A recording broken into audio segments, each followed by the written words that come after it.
সরকারি চাকরিতে কোটা পদ্ধতি বাতিল এবং মেধাভিত্তিক নিয়োগের পরিপত্র বহাল রাখার দাবিতে চলমান আন্দোলনের অংশ হিসেবে পূর্ব ঘোষণা অনুযায়ী রাজধানী সায়েন্স ল্যাব এলাকায় জড়ো হচ্ছেন আন্দোলনরত শিক্ষার্থীরা।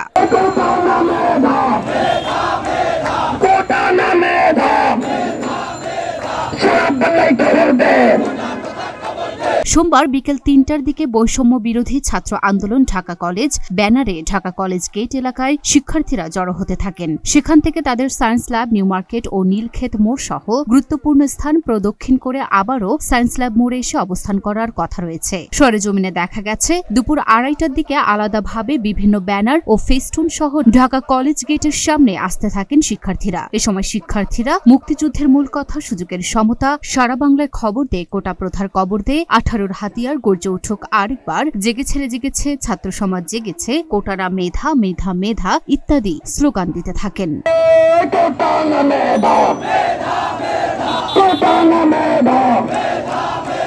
এ সময় বেশিরভাগ শিক্ষার্থীর মাথায় বাংলাদেশের জাতীয় পতাকা বাঁধা দেখা গেছে। কেউ কেউ মাথায় কোটা মুক্ত দেশ চাই লেখা ফিতাও বেঁধে রেখেছেন।